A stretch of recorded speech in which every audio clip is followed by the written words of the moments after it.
Kia ora koutou katoa. Good afternoon, everyone. Today I will set out a little bit about what the case numbers are telling us about the spread of the virus currently, and also touch on the support services available to New Zealanders who may be struggling while we're in lockdown. But first, I'll pass over to Dr. Ashley Bloomfield to update us on the case numbers. Thank you, Prime Minister. Kia ora koutou katoa. So today we're reporting 83 new community cases since 9 a.m. yesterday, taking our total number of confirmed cases associated with the current Auckland community outbreak to 511. 82 of the new cases are in Auckland, one is in Wellington. The latter is a close contact of an existing case and was in isolation with no exposure in the community while infectious. There are also 2 new cases to report in recent returnees in managed isolation. So the total number of community cases in Auckland is now 496, and it is 15 in Wellington. 453 of the cases to date are epidemiologically linked, with the remaining 58 links being established epidemiologically and through our ongoing genome sequencing. There are currently 7 subclasses identified within the outbreak, the 2 largest being the ones we've talked about previously, the Birkdale social network associated with Case A that has 68 confirmed cases now, and the Mangere Church cluster that has 237 confirmed cases. All of the remaining clusters have fewer than 20 people associated with them. Now at the moment we have 34 people in hospital as a result of this community outbreak. 32 are in a stable condition on a ward, while 2 are in a stable condition in intensive care. 3 of those cases are in North Shore Hospital, 18 in Middlemore Hospital, 13 in Auckland City Hospital, while 1 is in Wellington Regional Hospital.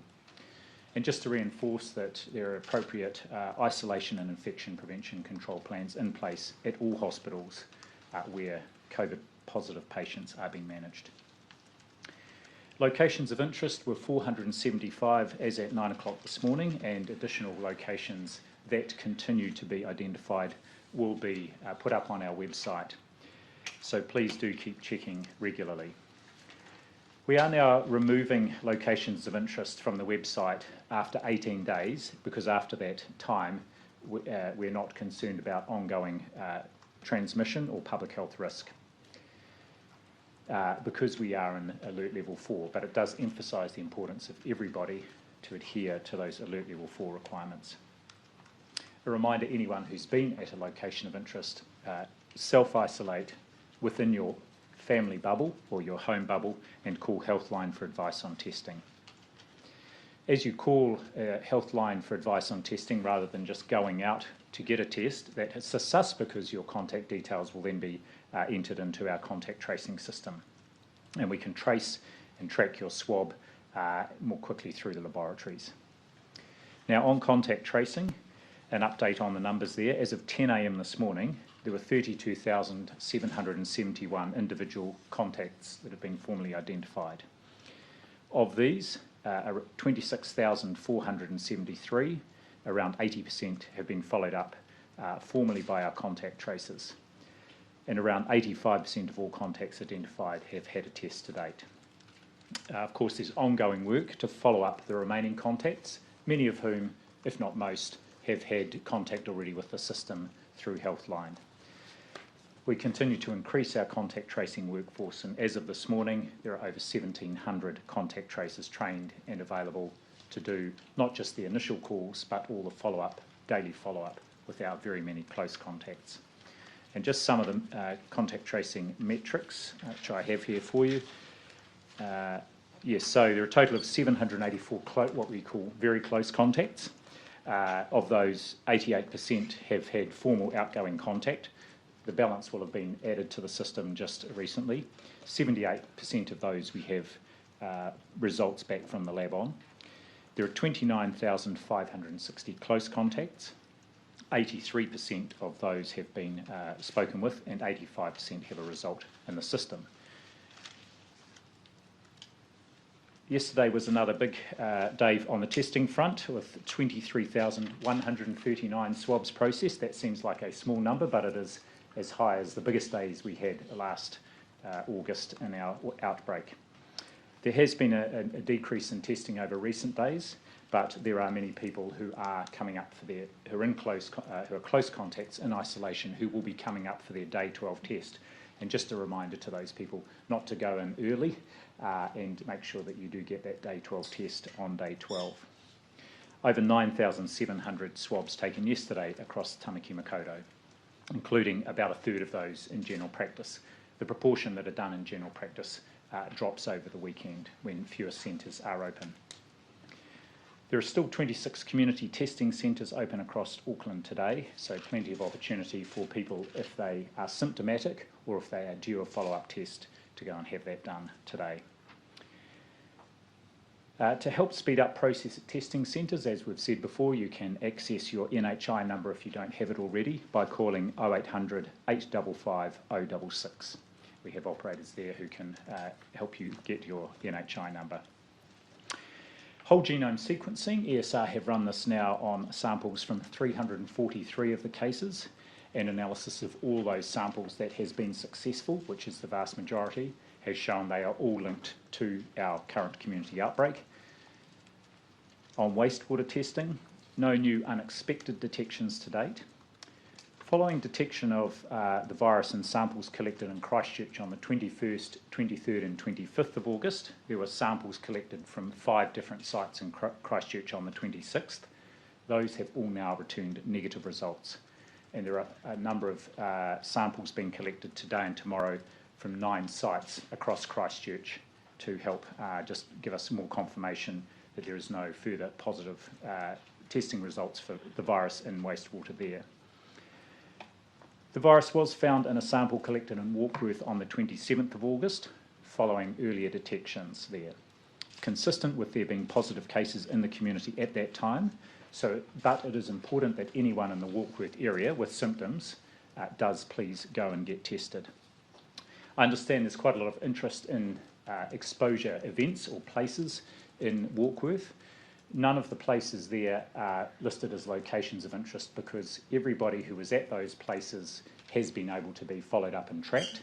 But just for your interest, they are the Amberley Rest Home, which is already in the public domain.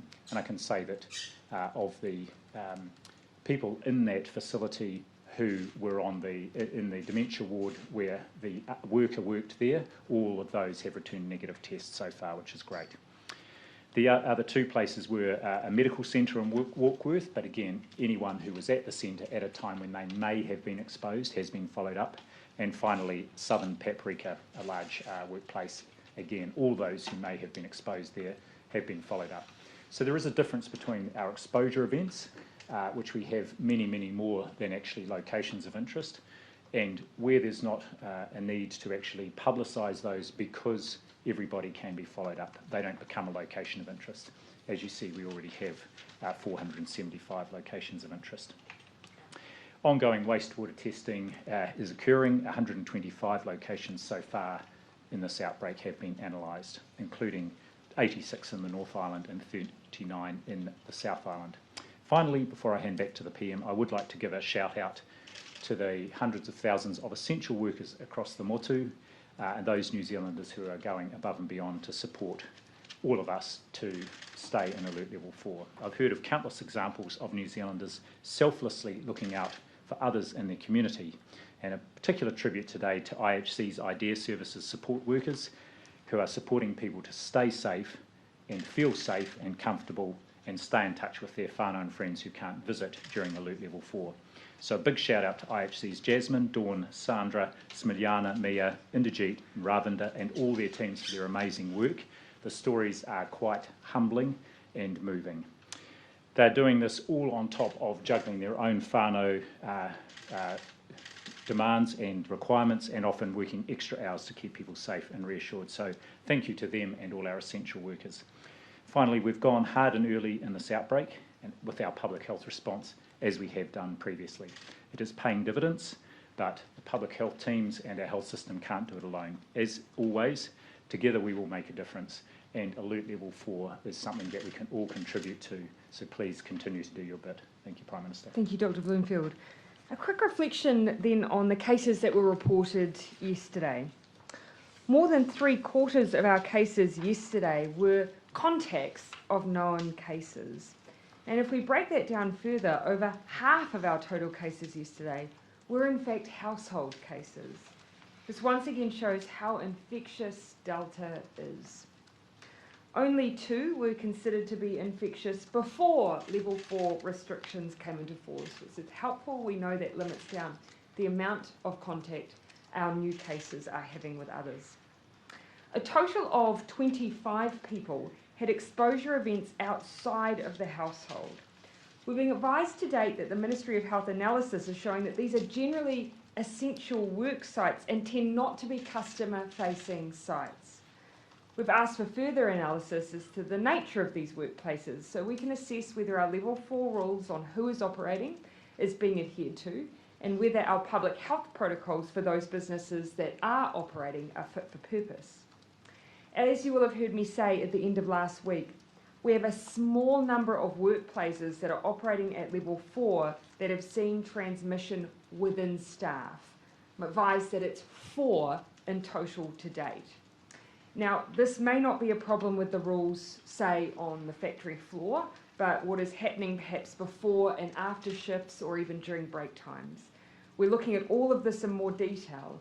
If we need to tighten up our restrictions further, we will. You'll also recall that last week we talked about locations of interest generally and the number that have actually produced cases. You'll see that we have now more than 450 sites. And these have started slowing down dramatically as a result of the lockdown and people staying at home.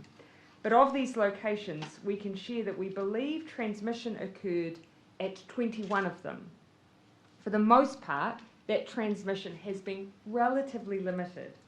But our ask would be that all contacts, no matter what the location of interest, continue to follow the public health advice. And many will be coming up, for instance, for a day 12 test. As you'll know, there are 2 particular sites where we know a large number of cases have come from. Well, one, as we all know, is the event attached to the Assembly of God. The other we'd like people to be especially mindful of is AUT.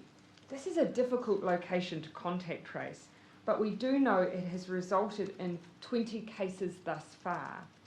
Please, if you're connected to AUT, look up the locations of interest for this site and follow the public health advice. And it clearly sets out the different parts of the campus that we're particularly mindful of and we need people to come forward for testing. Before we open up the questions today, I want to talk very briefly about the impact of COVID on everyone. Having positive cases in our communities, along with the impact of lockdowns, I know can be hugely unsettling. And that uncertainty can impact on everyone's mental health. It's okay to feel overwhelmed, to feel upset, or even to feel frustrated, because this situation is often all of those things. But there are places you can go for support and help, even while you're living with restrictions. The Ministry of Health and Unite Against COVID websites have a great list of free resources. These include tools targeted at young people who may be finding this time challenging, in particular those isolating in hostels or halls of residence. We know, for instance, that early on in the lockdown there was a spike in calls to Youthline. We responded to that spike in calls with an immediate $275,000 of funding for Youthline, a boost to what they usually receive. But we want to make sure all of our services in this area are well supported. So we'll be providing an additional $1 million into existing contracts and services to support our rangatahi, with a particular focus on those in Auckland and Northland. A quick recap on some of the helplines. At any time, anyone can call 1737. It's available 24/7 via free call or text. And Youthline, which you can reach by calling 0800 376 633 or by free texting 234. There is also targeted mental health support available to Pacific communities via a dedicated 0800 number, 0800 Olalele, 0800 652 535. Family violence and sexual violence services are considered essential services and are continuing to operate at level 4. If you feel you're in an unsafe environment, you do not need to stay in your home or in your bubble. I'm going to repeat that. If you are not safe at home, you can leave your bubble. If you feel in danger, call 111. If you or someone you know is in danger and it is not safe to talk, police have the silent solution.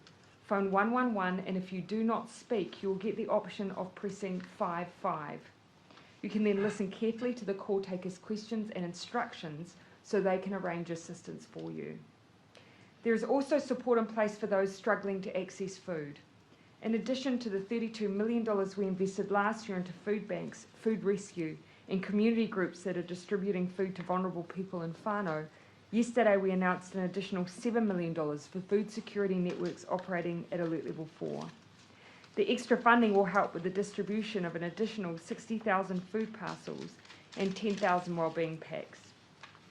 If you're unable to afford food, call MSD on 0800 559 009 to see if you are eligible for assistance or to be connected to other forms of assistance that is available.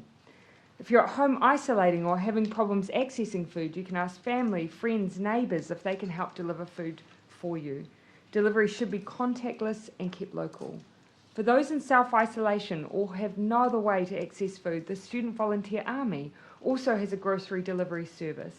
Visit www.shop.sva.org.nz. We continue to support those needing emergency housing during the lockdown also. Since lockdown began on the 18th of August, we've contracted more motel units to cater for people who would otherwise be sleeping rough, and we're closely monitoring this need.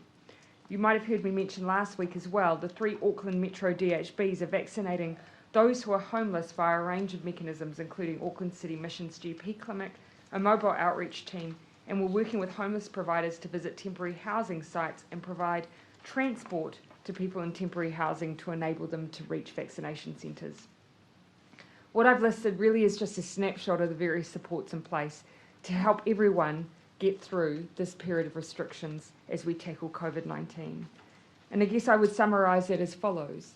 You are not alone. We are all in this together, and support really is just a phone call away. Those key numbers again. For food, MSD, 0800 559 009. Mental health support or counselling, call 1737 or youth line on 0800 376 633. If you're from the Pacific community and need mental health support, 0800 652 535. Please do make use of these services. They're there to support you. We'll now take questions. Mikey. Prime Minister, we've seen an extra 9 people in hospital. How concerning is that? Of course, deeply concerning, and it's the whole reason that we've taken the actions that we have. We know that Delta is both more infectious, but we do and are seeing studies that are telling us that it is more dangerous. And unfortunately, we're seeing that in our hospitalisations. It's another reason we need everyone to act and behave as if they may have COVID and to act and behave carefully. Yesterday, around 40% of those numbers in hospital were under the age of 40. What do we know about, what that younger demographic are going through, especially those who are in hospital?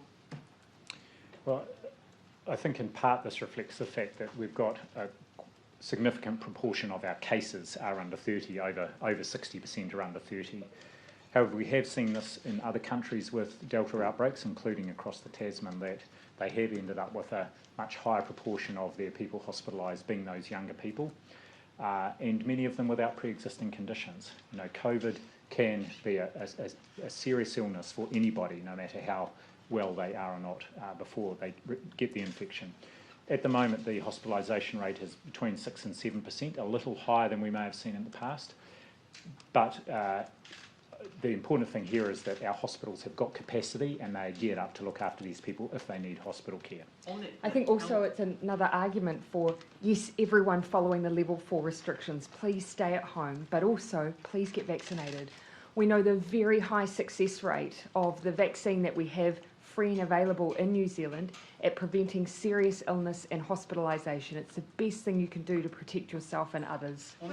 Jenna, and then I'll come over. With the case numbers over 80 again, this is starting to look more and more like our first lockdown. Are you confident that we're starting to level off, or are you expecting the case I numbers actually- to continue to grow? I actually don't think it's like our first lockdown, in the sense that when we first went into that lockdown, a real unknown as to how many cases we really had in the community. And I would wager that the cases that we were reporting would have been an underestimate. Our levels of testing at that stage, not nearly the levels of testing that we have now, but also COVID was different. This is a variant that is much more fast moving, much more infectious, and therefore we need to be more vigilant than we have been before. But that's my assessment. Yes, just to add to that, it's quite clear, because we've seen some historical cases since that first outbreak last year in March and April. It's quite clear that we didn't pick up all the cases then. We were only testing 2,000 to 3,000 people a day, much higher rates of testing. And likewise, the infections were spread right around the country, whereas this time it's very focused in Auckland. In terms of whether we are making progress, the latest modelling I've seen suggests, look, we are getting our effective R rate just below 1, and we need to get it even lower. And so the key question, of course, is level 4 working and doing what it was intended to do? Absolutely. The only way that we will continue to get that trajectory now to start turning and coming down is if people keep doing, as they did last year, what they need to do in alert level 4. That's fundamental to our success here. Prime Minister, on Friday you indicated that Auckland would be in the level 4 for 2 weeks. Can you just talk through what Cabinet will be discussing and deciding tomorrow? Is it likely just to be confirmations there? Yeah, so tomorrow we will be discussing the advice from our health experts. You know, they gave us an early indication of what they thought would be necessary. My expectation is that they'll be using the most up-to-date information, the most up-to-date modelling, and of course confirming, you know, all that we're seeing across the country as well around some of those other decisions around level 3 being the right call at the right time. But we wanted to let the public know what we were being advised as early as we could, and then we'll come out tomorrow and confirm what decision we've made. Has anything you've seen so far given you cause to rethink? No, not at this stage, and I think nothing the public will have seen either. We give our information in real time. We were just discussing this morning, you know, we receive information, you know, 9 o'clock in the morning, we're discussing it a couple of hours later, and then straight away we come down and share it. So we are doing it in real time. I know in Australia the cut-offs tend to be the day before. And look, that means you're getting the information often as quickly as we are, so it is in real time. Can you talk about the possibility of tightening restrictions even under alert level 4? Can you talk about what? Yeah, so look, what we want to do is make sure that we're being dynamic, that if we're getting information that shows us that we have workplaces operating that we believe are outside what they should be at level 4, we need to respond to that. So that's the first thing we want to take a close look at. And just looking at some of the data of where we might see essential workers, not necessarily passing on COVID, but where they're working. At this stage, I've had nothing to suggest that it's anything other than essential, you know, food services, packaging services, logistics. The second thing we want to look at is we have really developed public health protocols for what you need to do to operate at level 4. It's not a matter of business as usual. If you're operating, businesses do have rules. We want to cast our eye again over those with a Delta lens. Is it that we need to change that up to a certain degree? Do we need to ask businesses to do more outside of the factory floor and think more carefully about those points where people may be entering and exiting work or socialising? Because as I say, we've got 4 sites at the moment where we think we know there's been transmission between workers who are operating. So are you looking, for lack of a better phrase, basically a level 4.5 or a level 5? Oh, look, at this stage, what I'm indicating is if we get evidence to show we need to tighten things up, we will. I think everyone would expect that. Some of it will simply be the protocols adapting to Delta at level 4. Some of it may be us saying, well, we think there are too many businesses operating outside of the rules that are there. Essentially, you're only meant to be providing services that allow people to continue to look after themselves in their home and continue their work in their home, and make sure that if they have anything to do with their home life and operation that's essential, such as plumbing, gas, power. But outside of that, we just want to make sure people aren't operating around the fringes of that in a way we wouldn't expect. Have you got numbers on how many businesses that police have had to go to and tell them that they're not following the rules or who've been shut down? We do get a breakdown on compliance checks that are being reported in. We can provide that to you. Unfortunately, don't have it right in front of me now. Generally, compliance, generally speaking, from the Police Commissioner, still seems to be high. They've set up checkpoints or places where they're just checking in at the border to see whether or not people are moving in anticipation of alert level changes. At this stage, they're satisfied that actually things are as they'd expect at this alert level. I'll come to you, Claire, and then I'll come down the back. Can you speak a bit about the vaccination supplies, how close we are to running out next month, and whether maths are correct from this morning? Well, of course, it is a very dynamic situation, given that all of our modelling has to, of course, anticipate where demand will continue to go. And we have seen demand, anywhere between, 70 to 90,000 doses a day. So what we're doing at the moment is working through, if we maintain that level of demand, the impact on both our supply and our stocks. I said that I'd give you an update early next week on the work we're doing to meet the increase in demand, and I still intend to do that. I don't have an update for you today, though. Also, you will have seen actually a really good solid day again yesterday, which means now on our tally, our rolling daily average has now gone beyond the peak for Canada, Australia, the UK, and the United States. We are making records currently in New Zealand. But there's So two when options. Yeah, I'll let you finish there, Claire. When would we run out if you can't get any more vaccine supply and current rates continue? And also, are you looking at buying vaccinations from other countries? I've always said that we are working on strategies so that we're able to maintain the level of vaccination that we have currently. I would say it's not a matter of running out, it's a matter of whether or not we are in a position where we need to have a little less demand than what we're seeing at the moment. There are ways that we can manage that, but we're not at that point yet, and I'll give you more information early next week. Back on the workplaces, you're going to have a whole lot more businesses opening up on Wednesday under level 3. Are there things they should be doing differently, looking at, with the Delta out in the community, things that they need to be doing at level 3 now that they didn't in the past? Oh, perhaps I'll have Dr. Bloomfield speak to that. Yes, our team had a good look at that to see whether there are elements of alert level 3 within the workplace that need to be strengthened. And we have given some advice that I know the Prime Minister, after the Cabinet decision, after Cabinet tomorrow, has confirmed whether or not that is going to happen as intended. But obviously one of the things is use of masks in the workplace, which is current now, and our advice, and I don't think that would come as a surprise to anybody, and it would be welcomed by many, particularly Professor Baker, use of masks in the workplace and really maintaining that distance at 2 metres wherever possible are key things, and of course just meticulous infection prevention control. The other thing I'd add is that we spoke a little bit last week about how we've actually used level 4 for periods where previously we might have used 3. So we've had those higher alert levels at a period where we're assessing whether we might have cases and not moving into level 3 till we're feeling a bit more confident. I think the greatest risk will actually be ensuring that we don't have people from level 4 environments coming into areas that will be operating in a level 3 way. And so that's where the boundary is going to be important, because we at this stage have high confidence that those areas that will be opening up are safe to open up. I'll let you finish the question, Bennett. Can you tell me, has the Bluetooth function within the COVID Tracer app, has that performed properly during this outbreak? I can't give you a breakdown on its usage. Perhaps Dr. Bloomfield can. I don't have a breakdown. However, I do know this is of interest, and we have been using it where people have said they have had Bluetooth turned on, then we've used that to send out messages.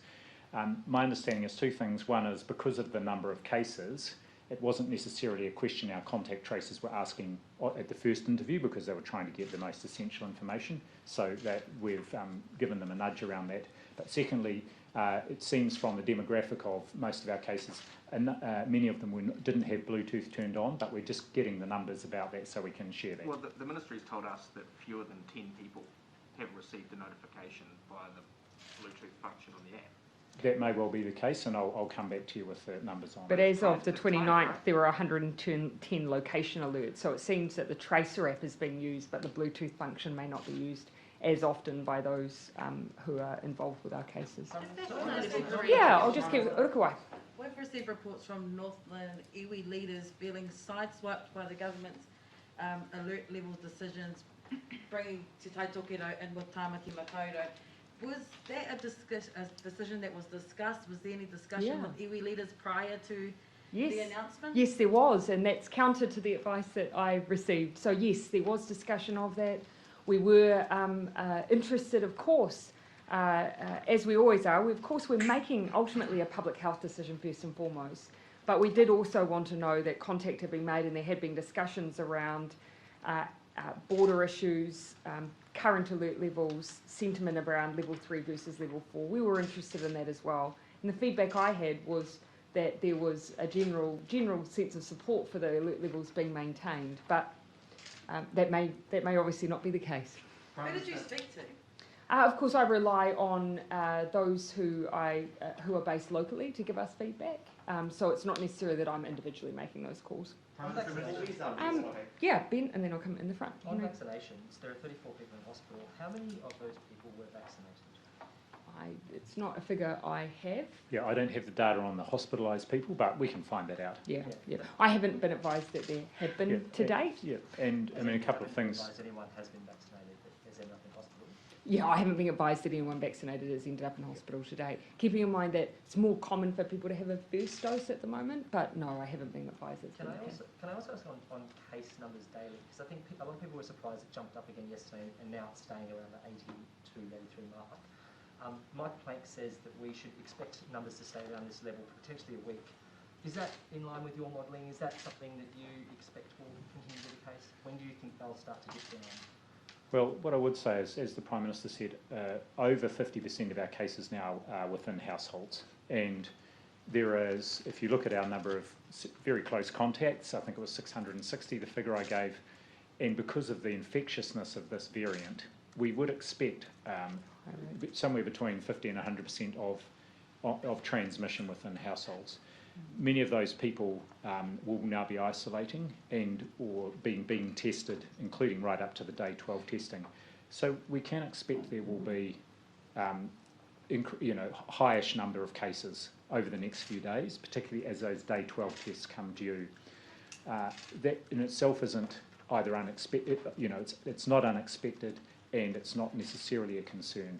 Where we would be concerned, of course, is if we see cases popping up in the community. So they'll be the ones we'll be particularly looking out for. But people should expect that the numbers will stay up about this level before they drop down again. But the one thing, I think that we would want to both keep reinforcing, Delta is more infectious, it is more difficult, it is more dangerous. It is more important than ever that people follow the rules, that just because of the length of time and what people may be seeing with case numbers, no one should assume for a moment that they don't have COVID. We ask people to go out and get tested when they're symptomatic, but actually when you're asymptomatic, before you even have any of those symptoms, you'll often be infectious. So never be complacent. Always act cautiously, like you might pass it on to the next person that you see, because that is the way that Delta behaves, and we all need to really keep our game high on this one if we're to, of course, get out of these restrictions as soon as we can. And just onwards for workplaces. Yep. Yep. How many infections have occurred at those workplaces? Just one each? Yeah. My recollection from what we've had shared from ARPS was that they weren't large numbers, that they, were small numbers of cases. But I can't give you an exact breakdown, but not large numbers at this stage. You were talking about cases yesterday and how many of them were happening. Yes. Do you have an idea across the entire outbreak post level 4 years, other than today's numbers? What we do know is that, as you would expect, because one of our very large events where we know transmission occurred was very late in the piece, just before, a couple of days before we went into lockdown. So as you can imagine, we would then expect to see that the impact of that on household transmission would rise over time, and that is what we're seeing. So whilst I can't give you the total number, we have seen it trending upwards. Prime Minister, I've actually got that number here, and just to reiterate what the PM said, for the first 5 days it was 00110, and the total now is 137 this is of the cases, of 424 cases that had been linked and where that was known. So if you're looking at, so approximately a third in total, but the key thing here is the trajectory, which is an increasing proportion of cases are household contacts. Yeah. And you said you had the RF below 1.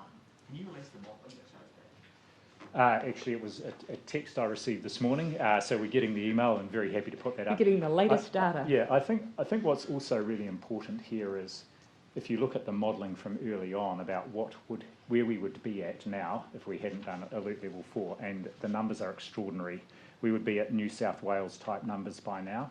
But happy to release that graph that just shows, based on the current data, and it's got some different scenarios, but it shows what would be happening if we weren't in alert level 4. And based on the last 3 days of numbers, it's showing that the best fit is with an RF of an effective R of about 0.8. Again, everyone needs to keep their just keep their alert up though, because one of the things I wouldn't want to leave the impression that everything that is coming through at the moment are known contacts and known household cases. We do still have cases that are requiring investigation. Often we're able over time, once we have different new locations of interest, to build a map of what's happened, but we do still have mystery cases coming through, and that says to everyone, you've got to be vigilant. It might be you, so just please be careful. We're really still at a critical point right now. Yeah, Mark, I haven't heard you. With several 100,000 bookings made for vaccinations in the near future, if you had to slow down the rollout, would those be cancelled, or does the booking platform take into account those sort of supply questions? So one thing we've just received another 320,000 doses from Pfizer, so we've just had that delivery come in. We, of course, do continue to have doses on hand.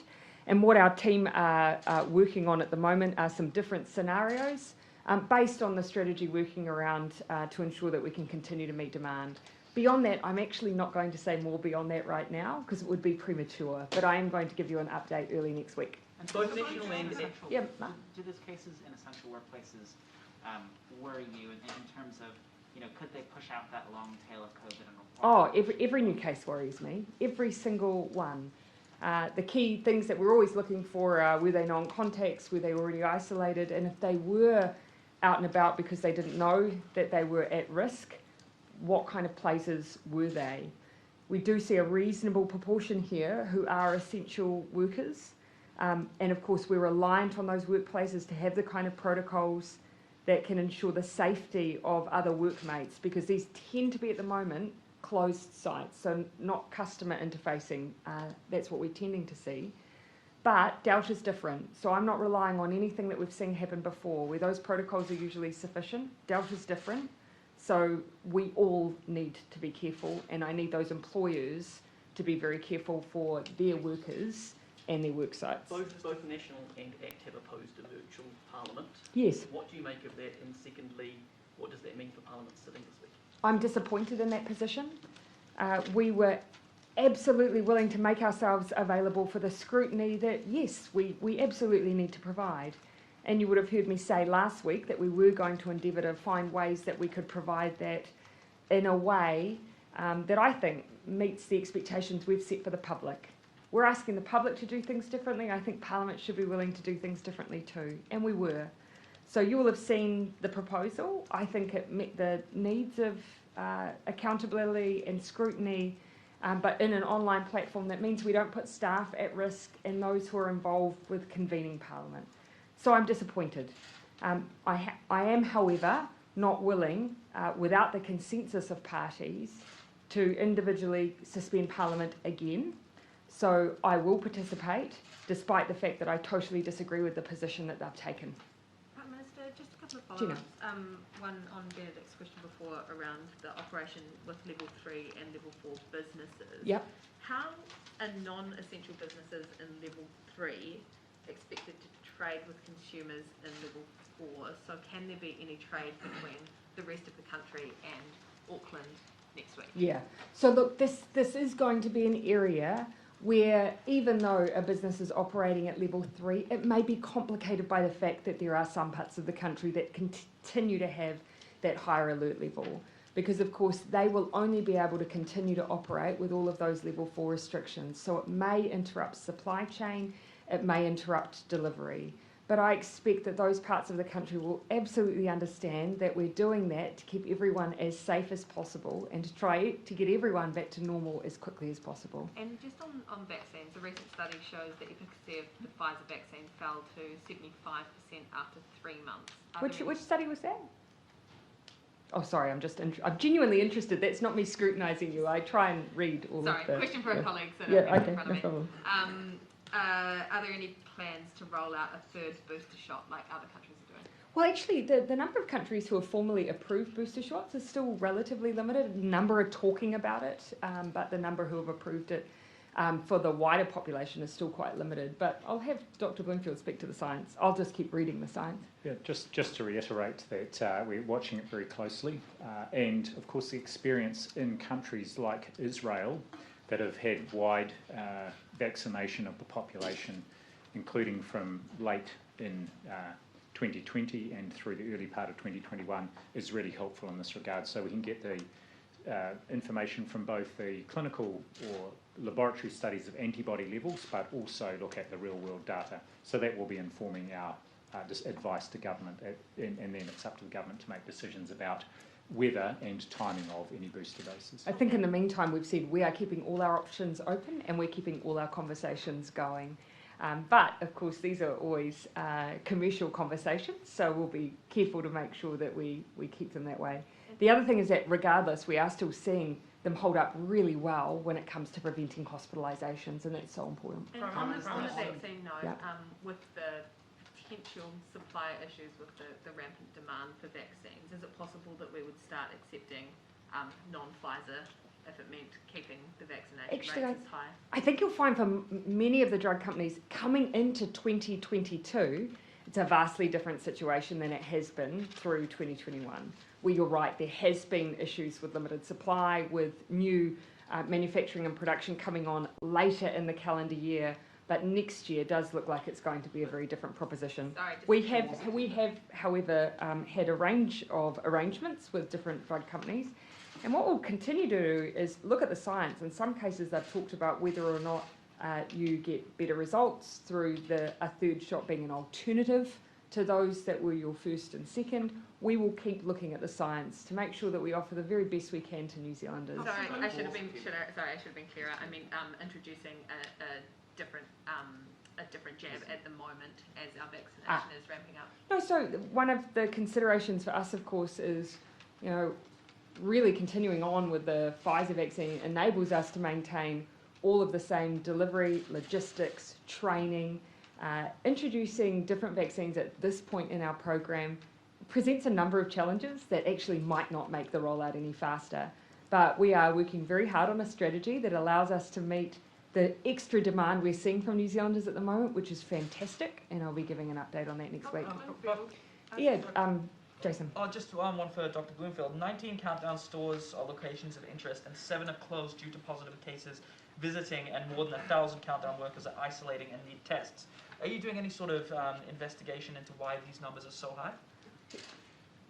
Well, I think they reflect the fact that... the only place you can go. That it's one of the only places you can go, and that all New Zealand families need to go to the supermarket at some point in time. One of the points I would make is that many of those close contacts who are currently isolating will be coming out of that isolation period over the coming 1 or 2 days, and we'll see, I think that will resolve a lot of the pressure I know there has been on both Countdown and other supermarkets, because quite a large number of their workers have been required to isolate, and I'm grateful that they did follow those instructions.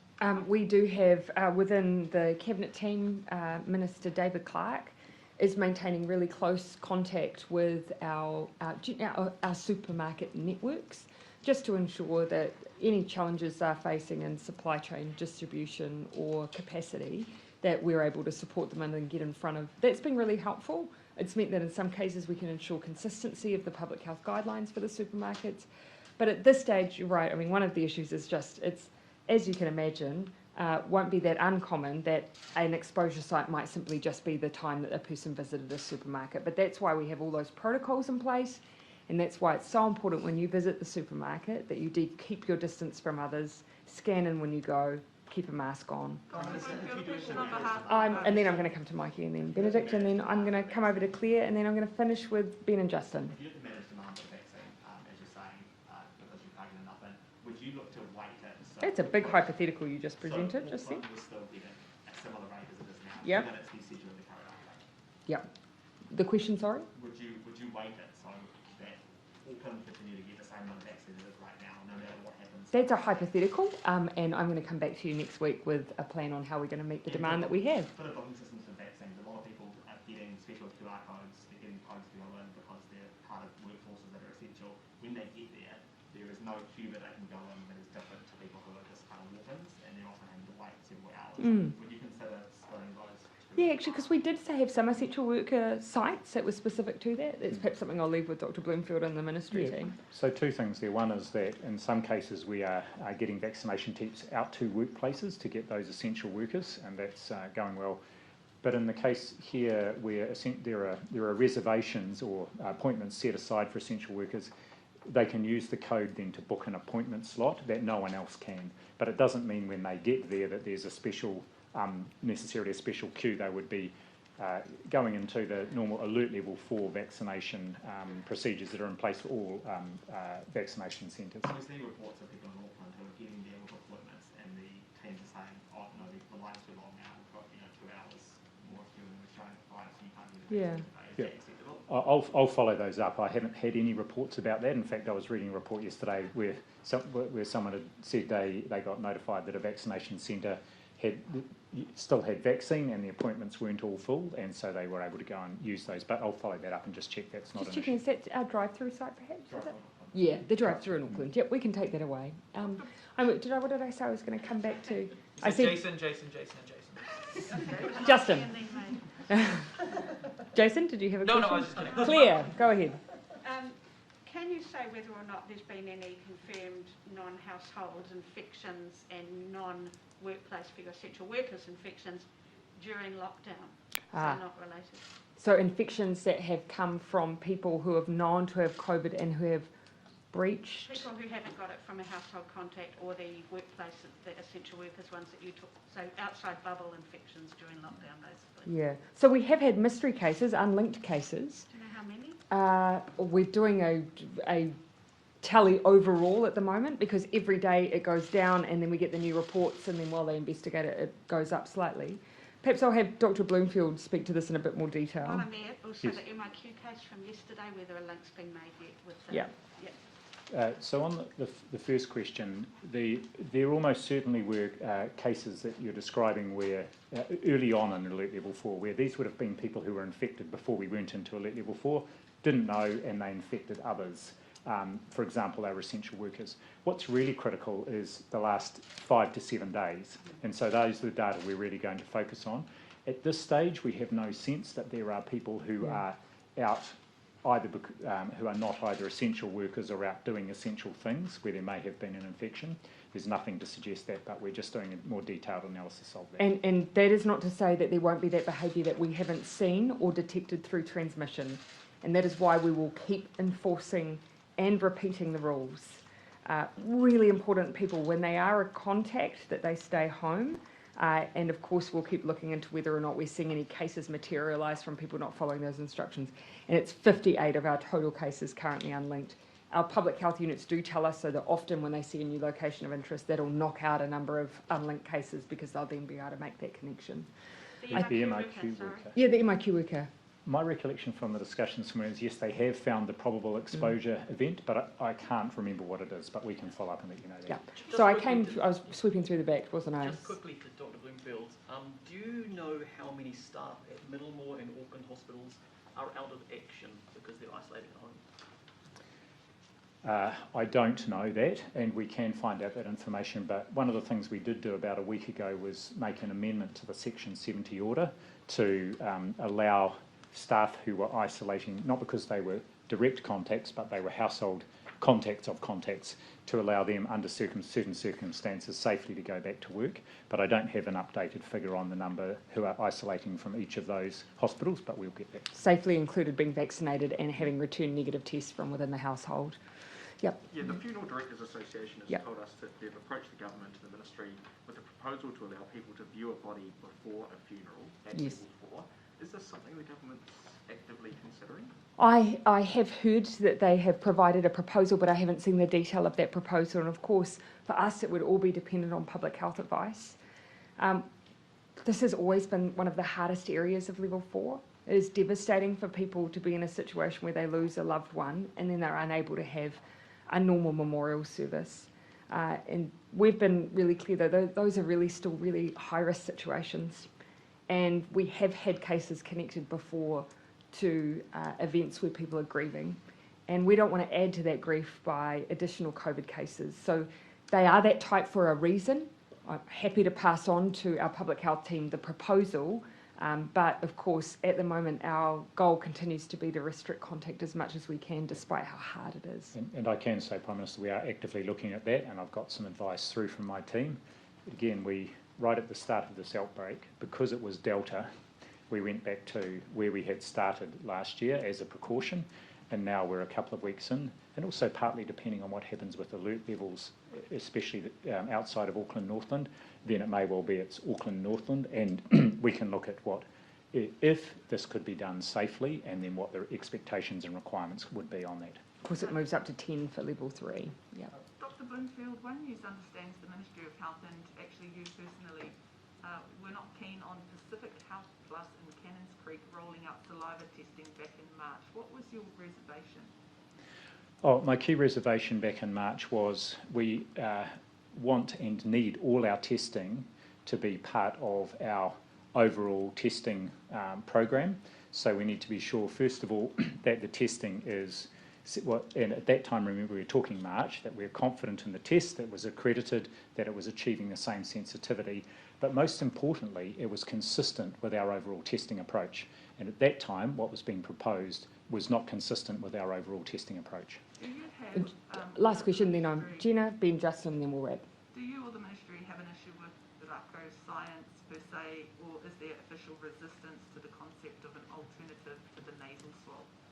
No to both those questions. Jenna. Prime Minister, could you please clarify the rules around white baiting and why they changed? Do you mind if that's quite a leap from COVID? And I know that we have... no. Level 4 white baiting, whether you're allowed to go white baiting in level 4. Oh, okay, sorry, level 4 white baiting as opposed to generally the rules on white baiting. Forgive me on that. Now, I can recall that, of course, we asked people to refrain generally from fishing and activity like surfing, for instance, and those were associated often with risk. And that at level 3, my recollection is that you were then able to enter into things like shore and wharf-based. So whilst I don't have the specificity for white baiting, I imagine then it would generally fall under that shift. It seems that there's been a change from just allowing those with customary rights to white baiting to be allowed to do it during level 4 to No, I think a wider... No, I think that was actually always the case at level 4, is my recollection. So that was, as I recall, available last time as well. I don't think it was not specific to white baiting, but generally to customary access. And now it seems that requirement has dropped off the rules. Would you mind if this isn't a question over here, I'm very happy to go and take a look at those specific questions. And it's fishing at different alert levels is a very sensitive topic, so I wouldn't want to set anyone wrong. I just have one more question around language during the pandemic. Why did you choose the word bubble to describe people staying together, and how much thought has gone into the language you've used to communicate with New Zealand about the pandemic? Bubble just felt like a natural way to describe something that really needed to be contained, and that if it was burst, would be really problematic. So it was just a word that felt natural. It's not something we spent a lot of time thinking about. It was just simple, easy, accessible language, the kind of language I would just use to explain a concept to anyone. And I'd say that for all of the language we've used all the way through, it's often, I find that when I'm sitting down and talking to our experts, that if there's a way that I find it easy to understand, then that's what I'll adopt and then I'll start using. And it's often not that much more in-depth than that. Prime Minister, the good people at the New Zealand Herald are now publishing the case numbers with some accuracy before the 1 p.m. briefing. Do the person leaking these need to pull their head in? Do you have a problem with that? Well, it's fair to say that for the management of an outbreak, a wide range of people do receive situational updates as part of our pandemic management. And that's important. We need health services to be aware of what's going on, different people who are part of our emergency services. And so that does mean that there's a wide amount of reach, and with that comes an element of risk. Look, the most important thing for me is that we just do everything we can collectively to manage the pandemic. And what happens around that, I just consider noise. On Friday, I think the National Party put out a plan for vaccinations. Did you have a read of it? Did that have any good ideas that you might want to take on board? Oh, someone gave me a brief précis on elements of it. Nothing particularly struck me as being anything outside of what we were doing particularly. One of the points was to vaccinate under 30s because they can be vectors to the virus. Well, of course, equally, those who are in the older age groups are much more vulnerable to hospitalisations and being severely unwell. And actually, from the 1st of September, everyone will be eligible. So at that point, it becomes a moot point. We just need everyone to show up and be vaccinated. We'll finish with you, Justin. One of the mainstays in New South Wales is the reporting on how many people were infectious while in the community. But over the last 48 hours, there's 160 odd cases that have been reported. Do we know how many of them were infectious while in the community? And if not, when will we know that? I actually did report that, so I just used slightly different language. 25. Yeah, 25 have had exposure events outside of the household. It would be wrong to say that meant that they were breaching level 4 requirements, though. Because, as I've said, the Ministry of Health analysis of those cases tends to be demonstrating that they're actually going to level 4 workplaces and that a large number of them are not publicly facing. But those are 25 people who picked it up outside of the household. That's different than 25 people who could have been outside their house while infectious and could have infected others. Is it No, not? it's actually the latter. So when we say that they have exposure events associated with them, it means that they are generating new exposure events. Yeah. And only some of those may become locations of interest in the community. They may have been exposure events where they were dropping something to a friend, and of course it was done contactlessly, but we take a very inclusive approach. And obviously it means that they haven't previously been contact traced necessarily, because obviously that's the point at which you stay home. And do you have a breakdown of how many of those were essential workers and how many of those were accessing essential services? Well, we have provided an overall essential worker number. And of our total cases, so this is all the cases throughout the outbreak, 87 have been identified as essential workers. But keep in mind that some of that may just be someone that was exposed at AUT or someone that was exposed at one of our larger events who happened to also be essential workers. So I think just to be clear on that as well. But we will keep on, when we do that daily reflection, I'll keep providing some of that information. Okay, thank you everyone.